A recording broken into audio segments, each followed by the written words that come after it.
And the next statement is that I felt that they wanted to convince me to do what they wanted me to do.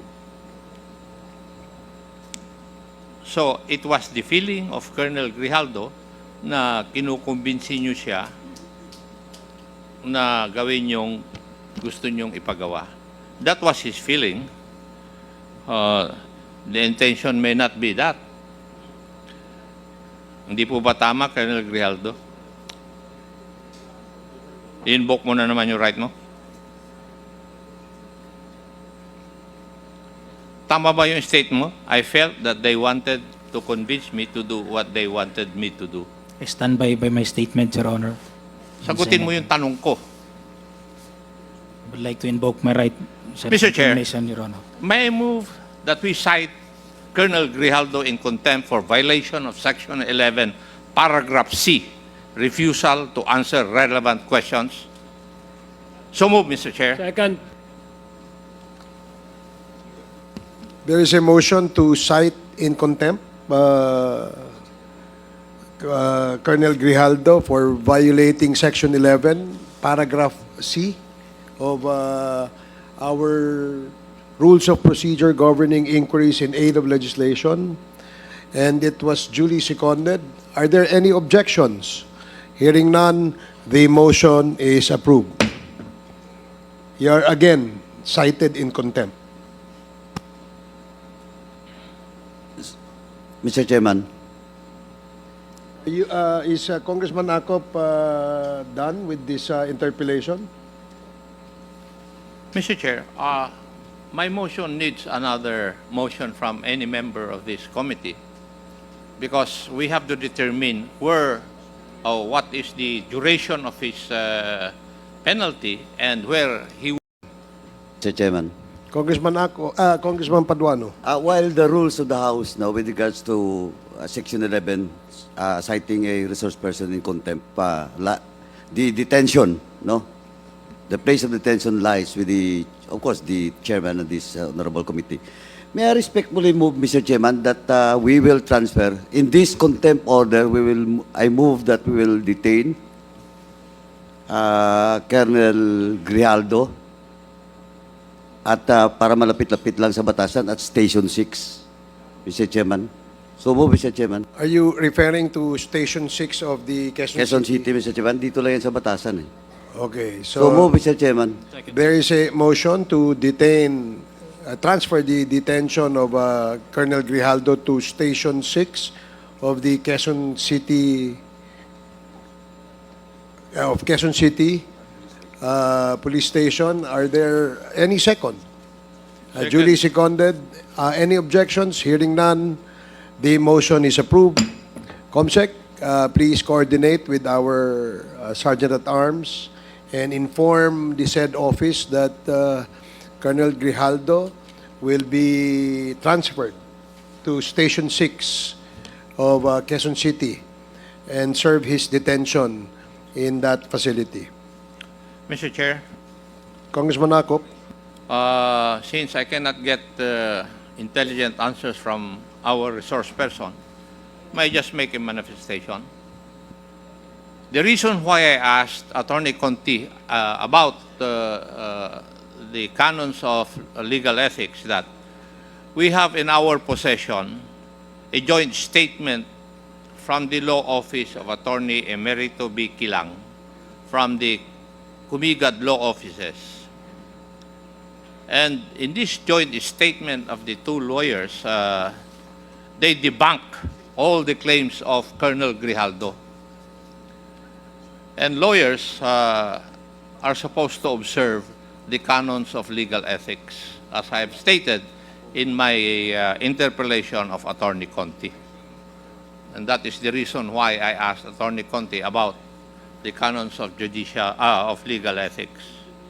So, it is the word of Colonel Grijaldo alone versus the words of two honorable congressmen and attested to by two lawyers, the lawyers of one of our resource persons, Attorney Garma. The other manifestation I want to make, Mr. Chair, is that in 4 instances where we invited Colonel Grijaldo, he has refused to attend. Ang timing po niya ng pagka-confine niya, every time na meron tayong hearing, if you look at the calendar of events. Kaya sinasadya niya na magpa-confine para hindi siya maka-attend ng hearing. Marami pong salamat, Mr. Chair. Mr. Chair, Thank you, Congressman Akop. may Yes, I Congressman. may I also make just a short manifestation as to Okay. avoid the public that because I get this impression, Mr. Chair, that our resource person, Colonel Grijaldo, wants to, at least impress upon the public that we are cornering him, that we are gagging up on him. Just want to make a manifestation, Mr. Chair, that earlier, Chairman Akop asked him, or the chairman himself, asked him if he needs a lawyer so we can provide one. Because he's been invoking his right against self-incrimination, and we understand that. That's a constitutionally guaranteed right. And we do not want to push or to even force anybody, especially if it's our guests and our resource persons, to say something that would incriminate him, no? That would be used against him at the court of law. He was asked what's the basis of him invoking that right, when in fact the question of Deputy Speaker J.J. Suarez was merely on an affirmation that the affidavit he gave during the Senate investigation was really true, because he was reading on the affidavit and he was quoting word by word the exact affidavit, an exact portion of the affidavit given by Colonel Grijaldo to the Senate hearing. And that was merely a confirmation from him. In fact, when he answered and replied to DSJJ Suarez earlier, his response is very much in conflict with the answer in itself. No? Sabi niya, I would stand by my affirmation, I confirm my affidavit which DSJJ was reading, and yet he says he invoked his right against self-incrimination. So he confirmed it, and yet he do not want to confirm it at the same time. So it's a conflict, no? Mismo sa sagot niya. That's the reason why Chairman Akop asked him what's the legal basis, what's his legal basis for invoking this right against self-incrimination. And being a non-lawyer himself, the chairman was lenient to even ask him, would you want a lawyer? We can provide you. Ang sabi po niya, hindi na niya kailangan. I just want to make this manifestation so that this cannot be twisted online. Because I'm sure there are ready trolls, paid trolls, who will twist this scenario here. Ang gagamitin naman nila sa atin ay ginagangap natin ang ating mga resource person. We have given him all the legal course in order to protect him and ask him kung kailangan niya ng legal advice. And he admittedly responded na hindi. Having said that, Mr. Chair, I have one quick question that I'd like to ask Attorney Conti. Mr. Chair, if I may be allowed. Okay. Yeah, thank Go you. Attorney Conti, have you been in courts, no? I'm seeing may litigation, no? And you also present evidences. Minsan yung mga testimonies, ng mga affidavits, minsan in a manner of text message or mga video clips, no? Tama po ba? Yes, Your Honor. Video clips, text messages will Yes. be considered as electronic evidence. Yes, okay. Earlier, you watched the video clip kanina when Congressman, the Chairman Dan Fernandez and Chairman Benny Abante entered the room where Colonel Grijaldo was already inside, no? Nakita niyo naman po, no? Yung video kanina. Yes. And after a few minutes, they exited the same room. Tama po ba? Yes, Your Honor, I Yes. saw that. As a lawyer, based on your experiences in trial courts, no? Assuming that this is an evidence, and I presume this is an evidence, Mr. Chair, to prove that the two gentlemen here were telling us the truth and nothing but the truth, as opposed to the affidavit of Colonel Grijaldo. In your professional experience, having having seen all the evidences in the context nung halimbawa itong pinakita as opposed to the affidavit ni Colonel Grijaldo, would you say that it's a normal reaction of someone who was forced to lie to come out with all smiles, magandang disposition, at nakipaghawakan pa sa former colleague niya? Is it normal for a behavior of a person, individual, who are at, let's assume na tama yung sinasabi niya, totoo, assuming without conceding that he was forced by two influential, because kung titingnan mo yun, the two gentlemen outranked him in position. Court, kumbaga, kung sa basketball, ito, advantage na, court advantage nilang dalawa, nasa kwarto, sasabihin na itong gawin mo, magsinungaling ka, etc. based on his affidavit. Would that be a normal reaction of a person who was forced to say something, to lie before his teeth na magsabi na dapat ito ang gusto naming sabihin mo at alam niyang mali at hindi tama at kasinungalingan? Doon sa nakita mo, from your professional experience, would that be a normal reaction of someone who was forced to lie? Yes, Your Honor. Well, first, I cannot or I should not appreciate that as a lawyer. I should appreciate it as a normal human being. Your Honor, that kind of appreciation of, is this consistent with human experience?